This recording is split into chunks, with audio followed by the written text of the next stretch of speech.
muchos sueños que los niños teníamos o que se nos presentaban, estaba la imagen de Estados Unidos que llegaba a nosotros por estas noticias en el cine, con una victoria en la que aparecía como protagonista. What is America to me? A name, a map, or a flag I see. A certain word, democracy. What is America to me? Entonces en los niños creaba una suerte de admiración. América, la promesa de crecer, de prosperar, de abrirse camino para alcanzar el sueño americano.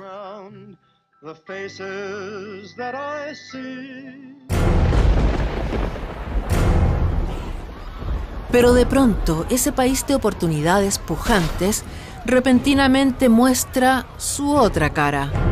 Y amparado bajo instituciones como la CIA y el National Security Council, altos funcionarios y sus propios líderes pueden maniobrar los hilos en pos de una conspiración. El 17 de enero de 1991, fuerzas policiales irrumpen en las oficinas de Swissco, que el empresario Carlos Cardún mantiene en Miami, en el estado de Florida. Lleno de autos con sirenas, policías con trajes tácticos negros, con armamento de guerra, que entran a la oficina y incautan todo. Entonces se llevaron computadores, archivos escritos, contabilidad. De un día para otro, Carlos Cardún es declarado enemigo de los Estados Unidos, desconociéndose sus conexiones comerciales y sus aportes a la industria de la defensa. Hay que pensar que Carlos fue un socio estratégico de Estados Unidos durante todos los años 80. Me incautan las propiedades que tenía en Estados Unidos y se lanza una carrera de brujas contra mí.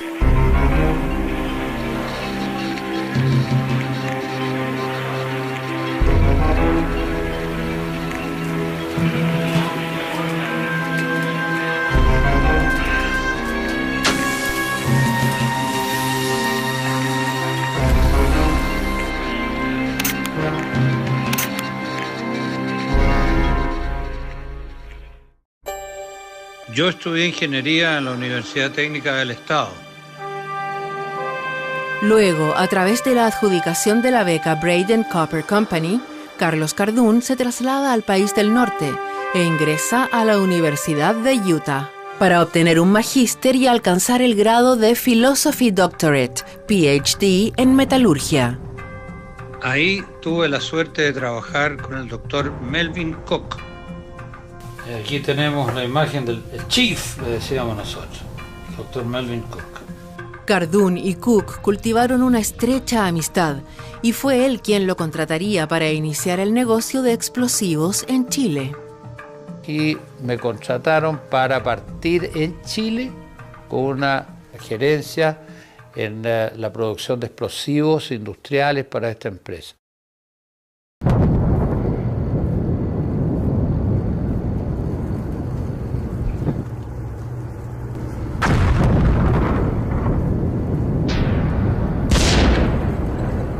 Durante aquellos años, Estados Unidos estaba convulsionado por su intervención militar infructuosa en el sudeste asiático, en la guerra de Vietnam. En el intento de romper con la red de miles de caminos y túneles que cruzaba por los países vecinos a Vietnam del Norte, Estados Unidos decidió bombardear Camboya, un país fronterizo y neutral que no figuraba en el mapa de la guerra. El ataque se realizó de manera encubierta, a espaldas del conocimiento público y de la comunidad internacional. Henry Kissinger, secretario de Estado de la administración del presidente Nixon, había sido el artífice de la misión soterrada y sostuvo en estricto secreto la ejecución de la masacre. Cuando años después rompió el silencio, fue para reconocer que había mantenido el silencio.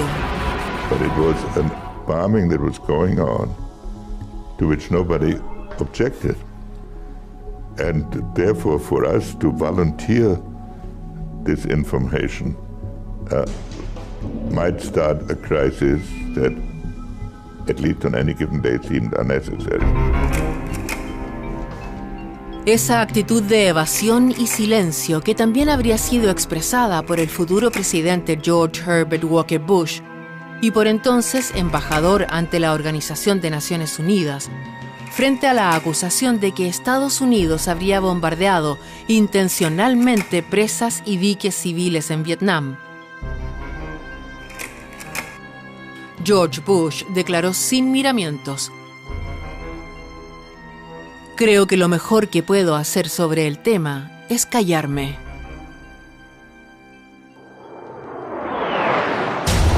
Estados Unidos terciaba en la guerra de Vietnam, en el contexto de la Guerra Fría, que después de la Segunda Guerra Mundial se había instaurado como enfrentamiento entre dos grandes bloques antagónicos. La Guerra Fría tiene un periodo de confrontación entre lo que se va a conocer como la Unión de Repúblicas Socialistas Soviéticas, la URSS, y los Estados Unidos. Ambos bloques se disputaban el mundo y cada uno luchaba por sumar estados adeptos a sus ideologías. Y ese tablero mundial de colocaciones de fichas se iba moviendo de manera dinámica.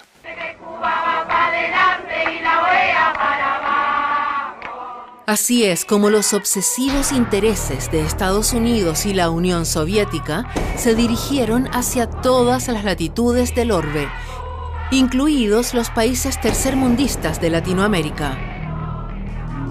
Cuba ya había caído bajo la órbita soviética y Estados Unidos vio con recelo que Chile pudiera convertirse en un segundo satélite de la Unión Soviética en la región.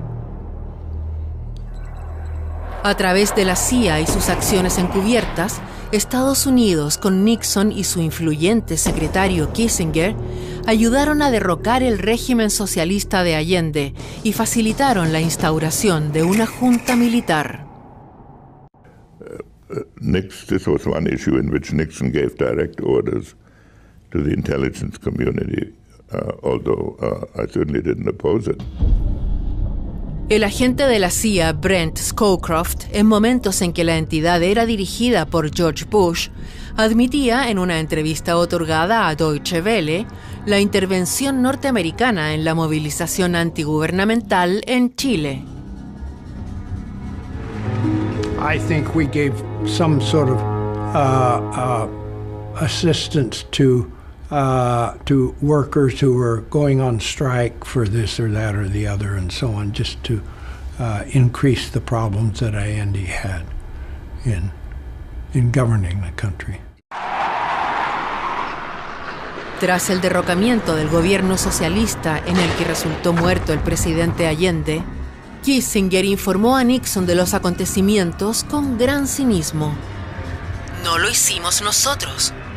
Es decir, los ayudamos, creamos las condiciones más favorables posibles. Luego del apoyo inicial de Estados Unidos a la dictadura en Chile, la relación entre ambos países se tensiona al máximo. Mientras George Bush es el director de la CIA, la policía secreta chilena asesina en la capital norteamericana al ex canciller de la Unidad Popular, Orlando Letelier. Esto provoca que el Congreso norteamericano apruebe la enmienda Kennedy, que impulsada por el senador Edward Ted Kennedy, prohíbe la venta de armas a Chile por 14 años. Pero a la que también coinciden o se suman países europeos, que eran nuestros proveedores no solamente proveedores de armas, sino que proveedores de repuestos. El daño era evidente, pues precisamente por aquellos días se acrecientan las tensiones diplomáticas con Perú, Argentina y Bolivia, y se cierne inminente la amenaza de una guerra. La amenaza era en toda la frontera. La frontera terrestre con todos sus recovecos son más de 6.000 kilómetros. Había que defender más de 6.000 kilómetros.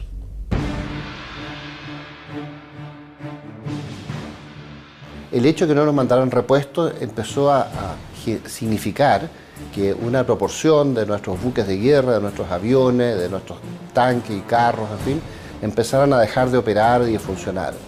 Yo era un joven teniente cuando tuvimos los problemas primero en el norte y después con Argentina.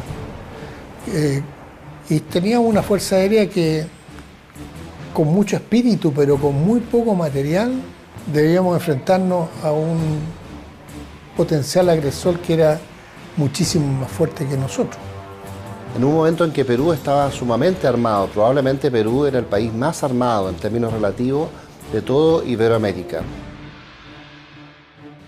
Había asumido en el Perú un gobierno militar del general Velasco Alvarado, que con miras a cumplirse el centenario de la Guerra del Pacífico, o sea, 1979, el centenario, aspiraba a este gobernante peruano a ser el redentor de las tierras que habían conquistado los chilenos.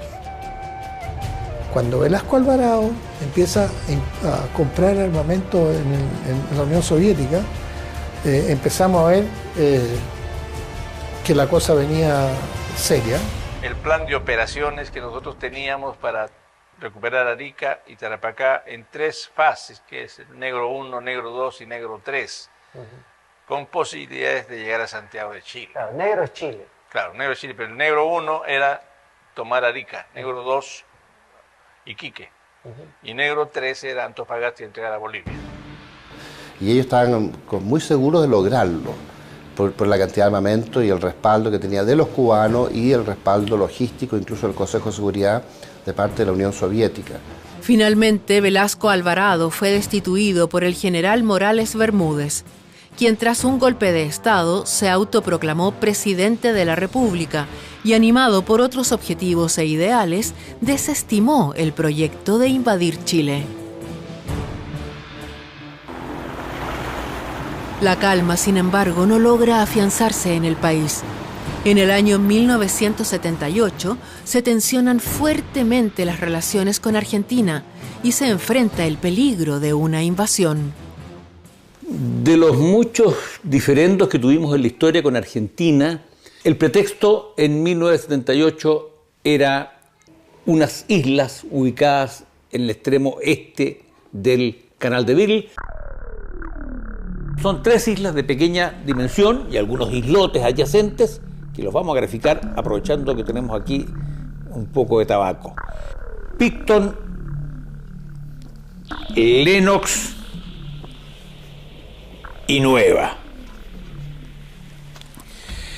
La teoría que sostenía Chile en esa época es que el Canal de Beagle seguía su curso hacia el este, dejando estas islas en posesión de Chile, como Chile siempre lo sostuvo.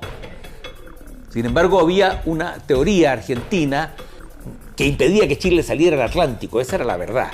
Y entonces hacía que el Canal de Beagle, de forma bastante artificiosa, saliendo hacia el Océano Atlántico, diera un giro, con lo cual las islas quedaban de dominio argentino y efectivamente en el Océano Atlántico. Ambos países habían dado la condición de árbitro a la reina Isabel, quien había ratificado y había confirmado la presencia de la jurisdicción chilena sobre esas 3 islas, y esto, de manera sorprendente desde el punto de vista jurídico, nos encontramos con la sorpresa de que el gobierno argentino declara ese fallo, entre comillas, insanablemente nulo. Superior Gobierno de la Nación, se hace un deber en anunciar formalmente que ha resuelto considerar nulo el laudo arbitral de Su Majestad Británica sobre la cuestión del Canal Beagle. Cuando empieza en Argentina a desconocer el laudo arbitral de la reina de Inglaterra el año 77, se produjo una gran alarma. Ya el 78, Argentina empezó a amenazar con una invasión. Y esto fue evolucionando y hacia la Pascua del año 78 Argentina tenía un plan de invadir Chile, partiendo por las islas Picton, Lennox y Nueva, enfrentar la escuadra en la zona del Cabo de Horno, y después invadir Punta Arenas, y después invadir la zona central, incluyendo Puerto Montt, incluyendo la zona de Temuco, Osorno, Valdivia, incluyendo Santiago. El conflictivo y beligerante militar argentino Luciano Benjamín Menéndez declaraba: si nos dejan atacar a los chilotes, los corremos hasta la isla de Pascua. El brindis de fin de año lo hacemos en el Palacio de la Moneda y después iremos a mear el champán al Pacífico. Y una de las cosas que nosotros teníamos el problema de el armamento. Teníamos en ese entonces una capacidad disuasiva, una capacidad militar, y cuando digo militar me refiero a lo terrestre, a lo naval y a lo aéreo, que era bastante limitada. Todo era importado, caro, y teníamos una serie de restricciones. En esta situación, que ya era la tormenta perfecta para Chile, el jefe de Estado Mayor del Ejército, entonces el general Carrasco, Washington Carrasco, convoca al Ministerio de Defensa de manera muy privada a una serie de empresarios pensando en qué capacidades podía tener la industria chilena de poder ayudar a Chile en esta encrucijada que se presentaba. La respuesta frente a eso fue de este empresario privado muy joven que se llamaba Carlos Cardún, que planteó la idea de crear una industria privada de defensa. Con iniciativas que nosotros creíamos en ese momento que era difícil de concretar o lograr. Carlos Cardún hacía ya un año que era un empresario independiente, decisión que tomó cuando Ireco Chemicals es vendida en Estados Unidos a la corporación Gulf Resources. Fue como gerente de su propia empresa, Explosivos Cardún Limitada, que asistió al llamado del general Carrasco, dispuesto a colaborar con todo su conocimiento y experiencia. Y que fue capaz de diseñar artilugios ingenieriles que nos dieron la posibilidad de un importante apoyo. Esto tanto referido a bombas de racimo para la Fuerza Aérea, como a granadas y a minas antitanques, minas antipersonales, que nos servían para potenciar la posición defensiva que estaba aportando Chile. Había que reaccionar, pero de inmediato. Esto era para ayer. Cartón montó una planta que hacía las mismas bombas que nosotros comprábamos a precio exorbitante y que era muy complicado de poder lanzarlas por los costos y por los tiempos. El hecho es que partimos fabricando granadas y minas antitanques y sistemas de defensa, y después con el tiempo se desarrollaron la posibilidad de fabricar en Chile carros blindados.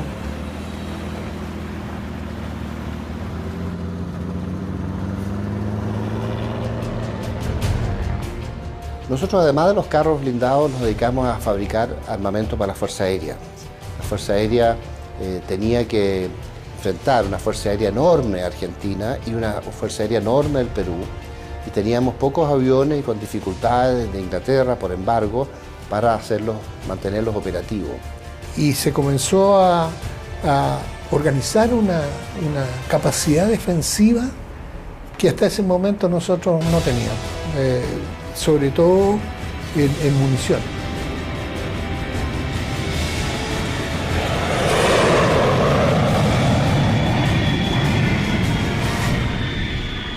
El general de la FACH, Fernando Matei, que había sido designado general en jefe de las fuerzas de Chile, no se explicaba el porqué. La noche en que la flota naval argentina debería haber enfrentado a la escuadra chilena e iniciado el combate, repentinamente inició la retromarcha y abortó el objetivo. Es una estupidez que el ser humano tenga que armarse para que lo respeten. Pero hay un viejo dicho latino que dice des leo des pax, donde vive el león, vive la paz. Y esta disuasión actúa para que realmente tu enemigo o potencial enemigo sabe que la piense 2 veces antes de atacarte. La amenaza de Argentina siguió existiendo en el 83, pero se negoció y finalmente se llegó al Tratado de Paz y Amistad que se firmó el año 84 y ahí superamos esta amenaza argentina.